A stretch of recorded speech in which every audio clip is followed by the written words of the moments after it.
নমস্কার বন্ধুরা, পারমিতার হেসেলে আপনাদের সবাইকে স্বাগত জানাই। আজকে আমি আপনাদের সাথে শেয়ার করব এঁচোড়ের একটি হাতে মাখা রেসিপি, যার স্বাদ মাছ মাংসকেও হার মানাবে।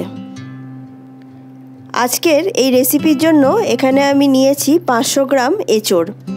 এঁচোড়টা ছোট ছোট পিস করে কেটে নিয়েছি। এবার একটা বড় বাটির মধ্যে দিয়ে দিলাম 500 গ্রাম এঁচোড়, তার সাথে একই মাপের কেটে রাখা দুটো আলু,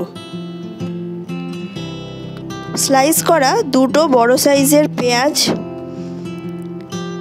এর মধ্যে দিলাম আদা কাঁচা লঙ্কা বাটা, গ্রেট করা রসুন, দুটো বড় সাইজের টমেটো, 4টে কাঁচা লঙ্কা আমি ফাটিয়ে দিচ্ছি। এবার এর মধ্যে অ্যাড করে দেব পরিমাণ মতন নুন, দিলাম 1 চামচ হলুদ, 1 চামচ ধনে গুঁড়ো, 1 চামচ জিরে গুঁড়ো, হাফ চামচ চিনি, হাফ চামচ লাল লঙ্কার গুঁড়ো, হাফ চামচ কাশ্মীরি লঙ্কার গুঁড়ো, পরিমাণ মতন বেশ অনেকটা সর্ষের তেল। এখানে এই রান্নাটা আমি সর্ষের তেলে করব, আপনারাও চেষ্টা করবেন সর্ষের তেল নেবার। দিয়ে দিলাম দুটো তেজপাতা মধ্যেখান থেকে ফাটিয়ে নিয়েছি, আর গোটা গরম মশলা, দারচিনি, এলাচ আর লবঙ্গ। এবার সব মশলা ভালো করে ডলে ডলে এঁচোড়ের সাথে মাখিয়ে নেব। এঁচোড়ের সাথে মশলাটা যত ভালোভাবে মাখানো হবে, রেসিপির স্বাদও তত ভালো হবে। সব কিছু ভালো করে মিশিয়ে নেওয়ার পরে আমি 30 মিনিট এটা ঢাকনা দিয়ে রেখে দিলাম।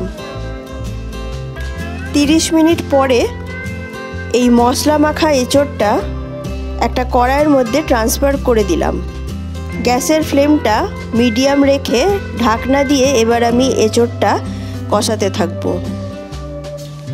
2-3 মিনিট পরে ঢাকনা খুলে আরও একবার নাড়াচাড়া করে নিয়ে আবার ঢাকা চাপা দিয়ে দেবো। এইভাবে রান্না করলে ভাপে ভাপে এঁচোড়ও সেদ্ধ হয়ে যাবে আর মশলাটাও খুব ভালোভাবে কষানো হয়ে যাবে। আজকের এই হাতে মাখা এঁচোড়ের রেসিপি খুব বেশি সময় লাগবে না, মাত্র 10 মিনিটের মধ্যে সব কিছু রেডি হয়ে যাবে। ভাপে ভাপে দেখুন এঁচোড় আর আলু প্রায় সেদ্ধ হয়েই গেছে। এবার এর মধ্যে আমি দিয়ে দেব পরিমাণ মতন গরম জল।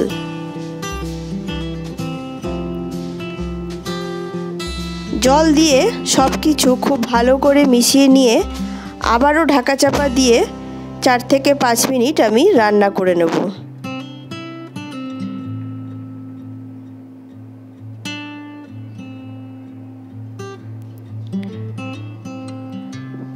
আলু ও এঁচোড় খুব ভালোভাবে সেদ্ধ হয়ে গেলেই আজকের এই রান্না আমার একদম কমপ্লিট হয়ে যাবে। নামাবার সময় দিয়ে দেব বেশ কিছুটা ধনেপাতা কুচি। আপনারা চাইলে এখানে ধনেপাতার জায়গায় গরম মশলা গুঁড়োও দিতে পারেন।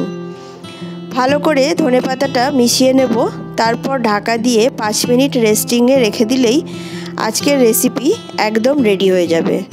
গরম গরম ভাতের সাথে পরিবেশন করে নেব হাতে মাখা এঁচোড়ের ভাইরাল রেসিপি। আমার আজকের রেসিপি আপনাদের কেমন লাগলো আমাকে অবশ্যই কমেন্ট বক্সে জানাবেন।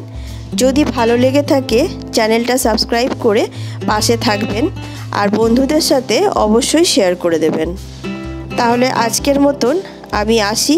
আপনারা সবাই ভালো থাকবেন, সুস্থ থাকবেন। দেখা হবে আবার নতুন কোনো রেসিপি নিয়ে আমার পরের ভিডিওতে। নমস্কার।